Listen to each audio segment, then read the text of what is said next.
మిమ్మల్ని ఒంటరిగా కలుసుకోవాలని ఎన్నో రోజులు బట్టి ఎదురు చూస్తున్నాను. ఎందుకో? కృతజ్ఞతలు చెప్పడానికి, మన్నింపు అడగడానికి. మునిగిపోయి ప్రాణం మీదకి వచ్చిన తర్వాత బుద్ధి దారిలోకి వచ్చిందన్నమాట. దానికి కారణం మీరేగా.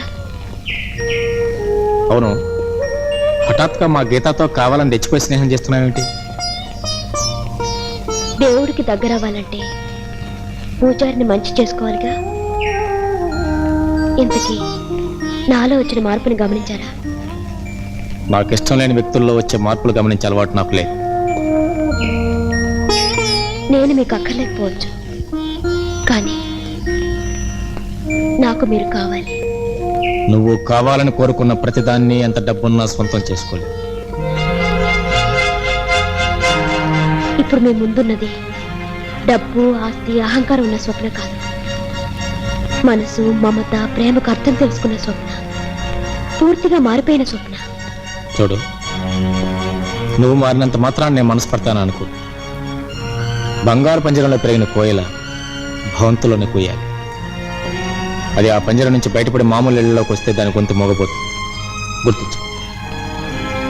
మీరు ఒక విషయం గుర్తుంచుకోండి. మాట, మనసు, ఊహ, ఉద్దేశం, కళ, కోరిక ఉన్నాడది కోయిల కాదు, పంజరంలో పడి ఉండటానికి. ఏదో ఒకప్పుడు తను కోరుకున్న వాడి దగ్గరకు చేరుకొని తీరుతుంది.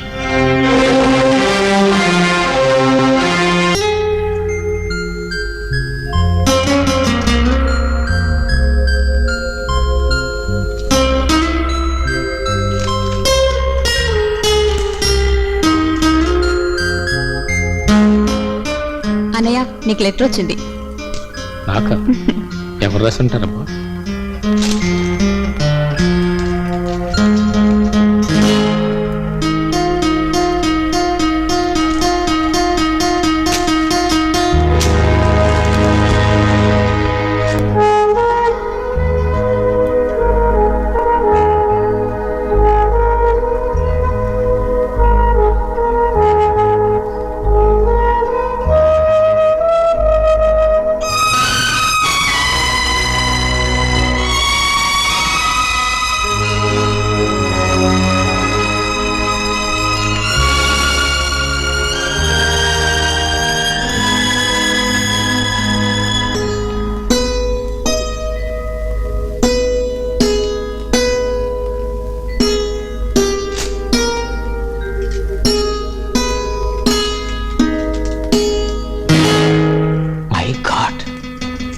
ఉత్తరం రాసిందా?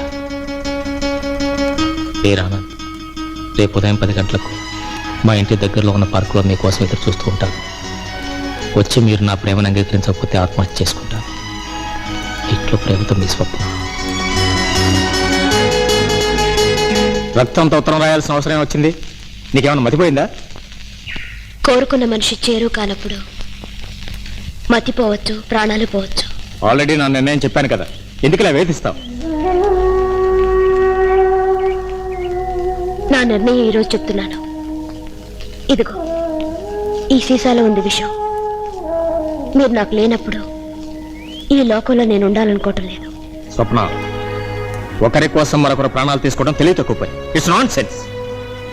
ఒక్కరే తనకి లోకంలో కావాలనుకున్నప్పుడు, ఆ కావాలనుకున్న మనిషి తనకు కాకుండా పోయినప్పుడు చావటం తప్పనిసరి అవుతుంది. చూడండి, నన్ను మీ దాన్నిగా చేసుకుంటారా, లేక నా దారి నన్ను చూసుకోమంటారా?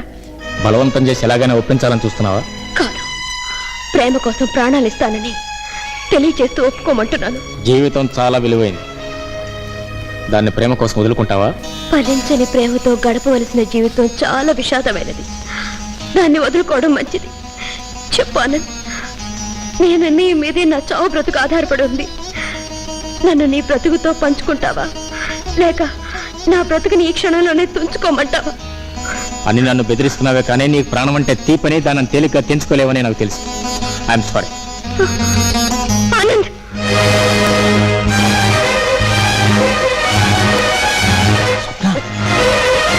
స్వప్న, స్వప్న, స్వప్న.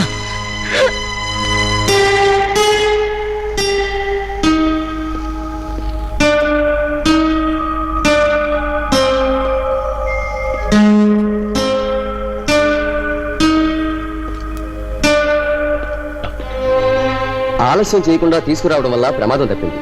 విషాన్ని బయటకు కక్కించి గండం గట్టెక్కించాం. మీరు వెళ్ళి చూడొచ్చు. Thank you doctor.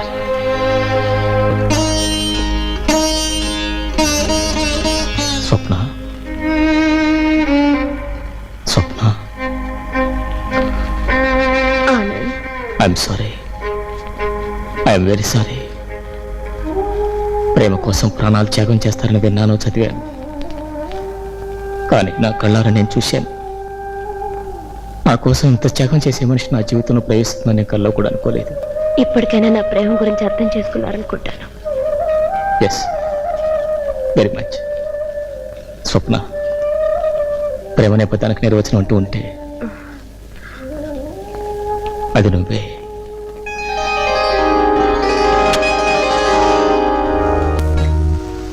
ఆహా, కన్నుల పంటగా ఆ జంట ఎంత ముచ్చటగా ఆడారో. ఇలా అమ్మాయి గారి నడుం మీద చెయ్యేసి ఆనంద్ బాబు సినిమా హీరోలా ఓ నొక్కు నొక్కి సెప్టిక్కు సెప్టిక్కు స్టెప్పులు వేస్తుంటే ఓర్ని టెప్పులు సంతకెళ్ళ నా కోడలు కావాల్సిన పిల్లాడు సెట్లు సాటికి పుట్టలు సాటికి తీసుకెళ్లి రికార్డ్ డాన్స్ చేస్తుంటే అదేదో ఘనకారంలా సంబరపడుతూ చెప్తావేట్రా. నీ పిల్లలు లేచిపోను. ఇక బావగారు మీరు ఇట్లా ఊరుకుంటే లాభం లేదు. మీ కూతురుతో మాట చెప్పాలా. అమ్మాయి గారికి చెప్పు చెప్పు చెప్పు. చెప్పి లాభం లేదండి. అబ్బాయి గారి విషయంలోనే ఏదన్నా కిరికిరి చేయాలి.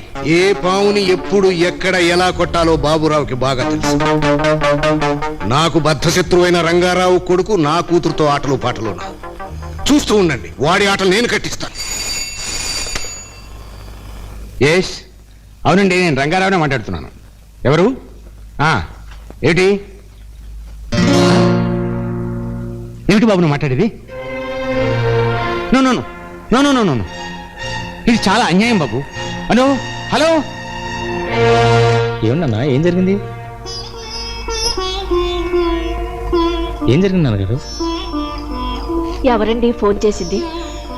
పెళ్లి కొడుకు శేఖర్ మాట్లాడాడు శారదా. అతనికి పెళ్లి ఇష్టం లేదట. అయ్యో భగవంతుడా, ఏమిటి కర్మ. పెళ్లి ముహూర్తం దగ్గరికి వచ్చాక ఆ అబ్బాయికి ఏమైందండి? అసలు ఏమంటాడు? కారణం చెప్పలేదు. పెళ్లి చేసుకొని అంటున్నాడు. ఏమిటి ఎందుకనే లోపల ఫోన్ పెట్టేశాడు. ఇష్టం లేదని చెప్పి ఫోన్ పెట్టేస్తే సరిపోతుంది అనుకున్నాడా? శుభలేఖలు కూడా అచ్చు వేయించి పెళ్లి ఇంకా 4 రోజులు ఉందనగా ఇష్టం లేదని చెప్తాడా? ఆడపిల్లంటే అంగట్లో వస్తువు అనుకున్నాడా? కొనుక్కున్న తర్వాత అక్కర్లేదని తిరిగి ఇచ్చేయడానికి? అసలు అతనికి ఎందుకు ఇష్టం లేదు తెలుసుకుంటా. బాబు ఆనంద్, ఎలాగైనా అబ్బాయిని ఒప్పించి ఈ పెళ్లి జరిగేటట్టు చూడండి ఆయన. అన్నయ్య,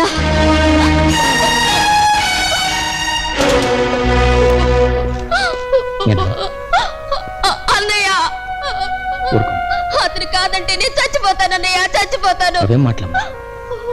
ఒకవేళ అతనే కనుక కాదంటే అంతకంటే మంచి మనం తీసుకొచ్చి అదే ముహూర్తాన్ని పెళ్లి చేస్తాం.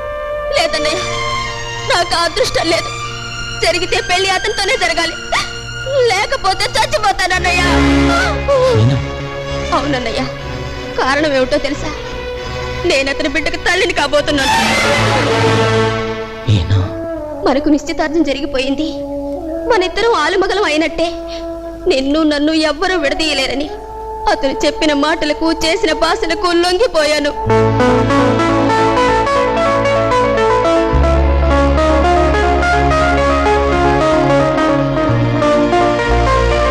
చెల్లెమ్మ, ఊరుకోమ్మ.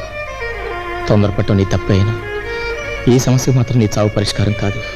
అందుకే ఎలాగైనా అతనితో నీ పెళ్లి జరిగేట్టు చేస్తాను.